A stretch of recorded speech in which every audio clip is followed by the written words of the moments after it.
매일 폭염이 이어지는데 60도가 넘는 운동장에서 체육대회가 열리면서 선수의 탈진과 부상이 속출하고 있습니다. 완성 단계인 진주 혁신도시에 19개 기업과 연구소가 1,000억 원을 들여 산학연 클러스터를 만듭니다. 홧김에 근로 분풀이를 일삼아 상대방이 위협을 느끼면 폭력을 쓰지 않더라도 무거운 처벌을 받을 수 있습니다. 문화재청이 합천 해인사의 8만 대장 경판을 조사한 결과 8만 1,352장이라고 확인했습니다.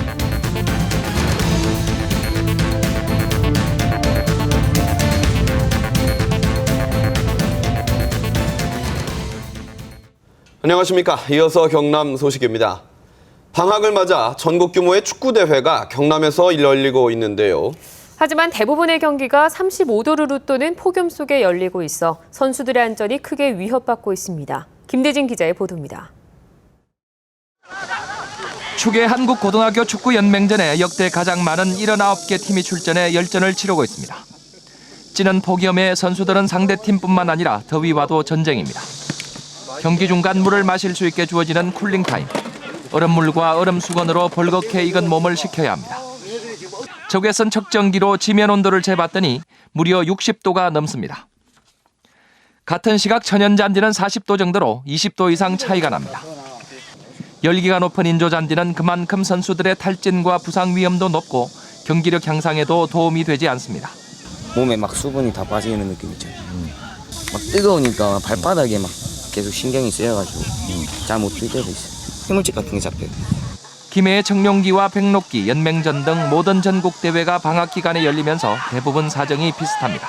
내년도에 축구 대회를 할 때는 라이트 시설을 더 보강을 해가지고 축구 때는 야간 경기를 할 수 있도록 선수들 보호 차원에서 경남축구협회가 여는 무학기 대회는 예선부터 전 경기를 천연잔디에서 치르고 5시 이후 야간 경기로 진행해 전국에서 호평을 얻고 있습니다. 우리 경남축구협회라든지 시군축구협회 또 지방자치단체에서 야간에 천연잔디에서 할 수 있는 그런 인프라를 더 구축해야 된다고 저는 생각하고 있습니다.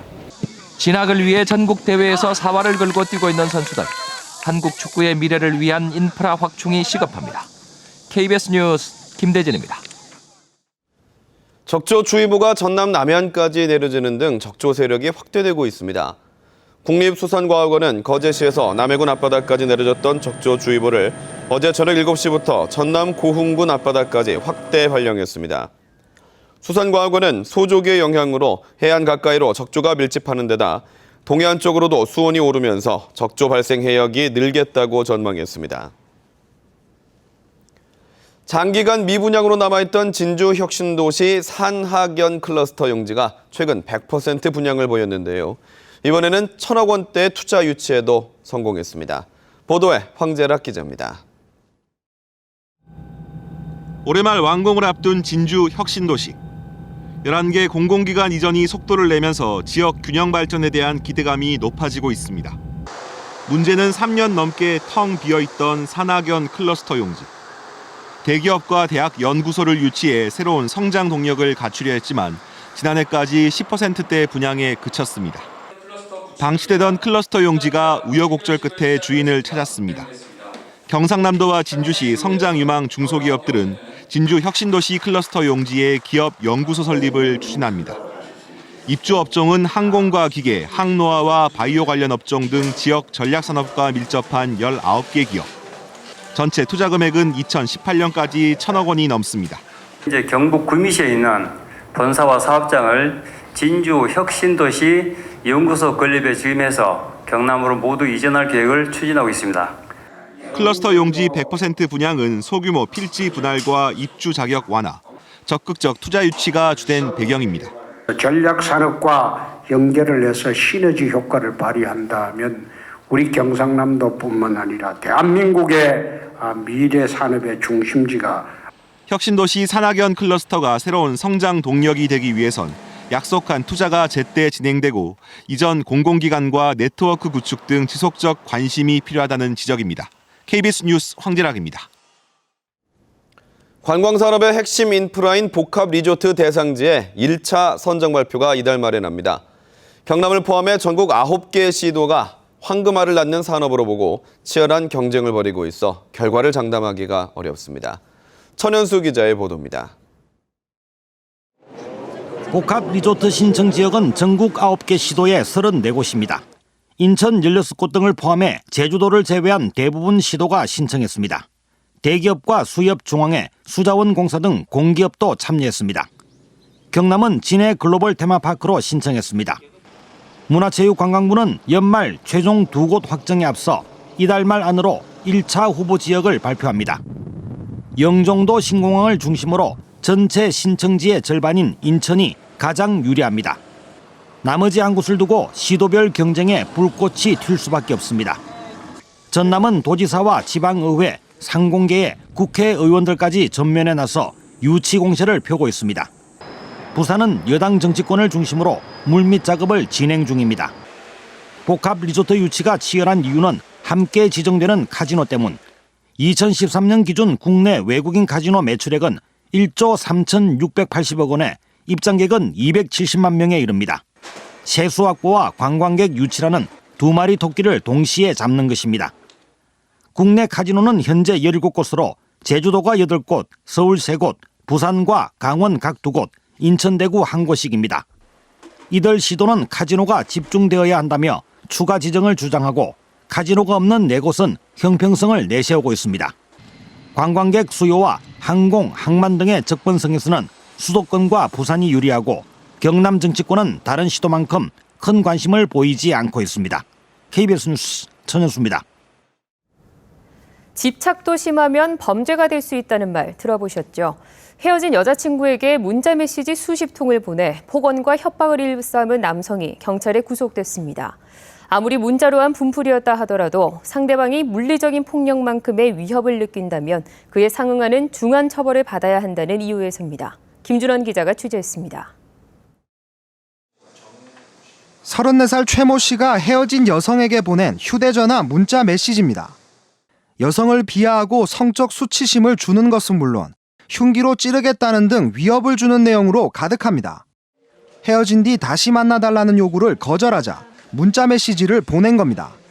저는 저녁에 늦게 보내거나 술을 먹고 그렇게 좀 감정이 뻑해져서 그렇게 보거나 한 것 같습니다. 스토킹이라는 걸 알고 있었습니다. 알고 있었지만 너무 집착을 했습니다. 최 씨가 1년 반 동안 보낸 문자 메시지는 90통. 6일에 한 번꼴로 피해 여성은 내내 불안에 떨어야 했습니다. 경찰은 3년 이하의 징역형이 가능한 협박 혐의를 적용해 최 씨를 구속했습니다. 문자 메시지 협박이 경범죄 수준을 넘어섰다고 본 겁니다. 별다른 협박이나 행위를 하지 않았지만 피해자에게는 육체적, 정신적인 극심한 고통을 줄 수 있기 때문에 우리 수사기관에서도 적극적으로 수사를 하기로. 지난달에는 교도소에서 피해자에게 2년 동안 협박 편지 110통을 보낸 50대가 출소하자마자 다시 구속되기도 했습니다. KBS 뉴스 김준원입니다. 국보이자 유네스코 기록유산인 팔만대장경의 경판수가 100년 만에 새로 확인됐습니다. 지금까지 알려진 것보다 94장이 더 많은데요. 이 중엔 일제강점기에 만들어진 것도 있어 이를 국보로 포함시킬지를 놓고 논란이 일고 있습니다. 보도에 유동엽 기자입니다. 고려 때 외침을 막기 위해 목판에 불교 법문을 새긴 팔만대장경.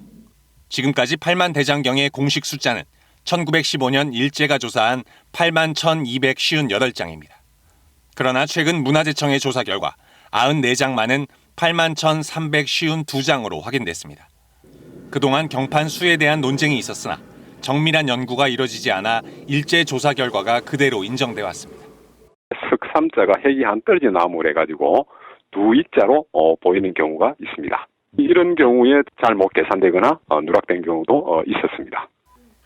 이번 조사에선 일제강점기에 제작된 경판이 36장 있다는 사실도 확인됐습니다. 조선총독부 기록을 보면 경성 인근의 나무로 조선인들을 동원해 만들었다고 돼 있습니다. 전문가들 사이에선 이 경판들을 국보에 포함시킬지 여부를 놓고 의견이 나뉘어져 있습니다. 일본인들의 사상이나 정신이나 어떤 것도 들어가 있지 않은 고려인 자체의 고려인들이 만든 대장경에 복원하고자 했을 뿐이라는 것을 우리가 좀 생각할 필요가 있지 않나 생각됩니다.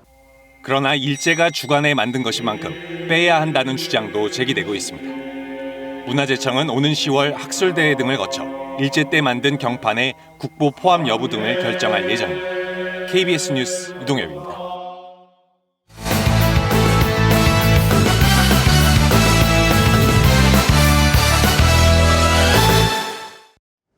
주요 단신입니다. BNK금융그룹 성세환 회장이 오늘 홍준표 경남지사를 방문해 지역 인재 육성에 써달라며 앞으로 3년 동안 총 100억 원을 기탁하기로 협약했습니다. 경상남도는 이 기탁금을 내년부터 서민 자녀 대학 입학생 가운데 성적 우수자를 선발해 1인당 300만 원씩 70명에게 지원하기로 했습니다. 국내 대형 조선업체 3사가 올해 사상 처음으로 동반 적자라는 불명예를 안을 전망입니다. 현대와 대우, 삼성, 조선 주요 3사의 올해 상반기 손실은 4조 7천억 원으로 이들 기업은 하반기에도 적자 흐름을 되돌리기 어려워 올해 5조 6천억 원의 적자가 예상됩니다.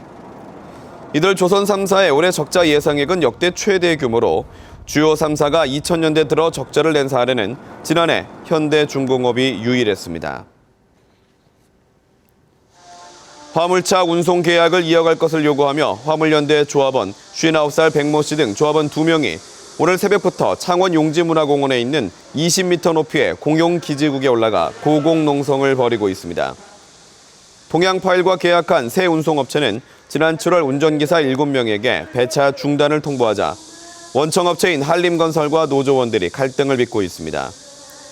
경찰은 기지국 점거 농성은 불법이므로 농성 해제를 요청하고 있습니다. 경상남도는 광복절인 이번 주말까지를 8.15 예술주간으로 정하고 도림미술관에서 이달 말까지 위안부 피해자의 아픔을 담은 작품 40점을 전시합니다. 광복절인 15일에는 도청과 진주에서 기념식을 동시에 개최하고 저녁에는 도청광장에서 경남 팝스 오케스트라가 인기 가수 인순이 등과 경축 음악회를 엽니다. 한편 경남도청에는 대형 무궁화 동산과 태극기 바람개비 동산이 조성됩니다. 휴가에서 돌아온 홍준표 경남지사가 가출하려는 자식에게 생활비를 대주는 부모는 없다며 창원시의 광역시 승격 추진을 우회적으로 비판했습니다. 홍 지사는 오늘 간부회의에서 창원시가 광역시 추진으로 행정력을 낭비하는 것은 참으로 유감스러운 일이라며 이같이 말했습니다. 홍 지사는 이어 3단계 행정체계를 그대로 두고 창원시만 광역시로 할 수 없다고 주장했습니다. 경남에서 최근 3년 동안 성범죄에 연루돼 징계를 받은 교사가 17명인 것으로 나타났습니다. 경남교육청은 징계를 받은 교사 17명 가운데 8명은 학생을 성추행하거나 성희롱했고 9명은 일반인을 성추행하거나 성매매, 음란물 제작 배포 등에 연루됐다고 밝혔습니다. 하지만 이들 17명 교사 가운데 3명만이 해임과 파면 처분으로 교단을 떠났습니다. 지난 주말 경남에서 물놀이 사고로 3명이 숨지는 등 피서객의 사망 사고가 잇따랐습니다. 어제 오후 2시 40분쯤 합천 창녕부 주변 강가에서 물놀이를 하던 36살 안모 씨가 숨진 채 발견됐습니다. 경남 소식이었습니다.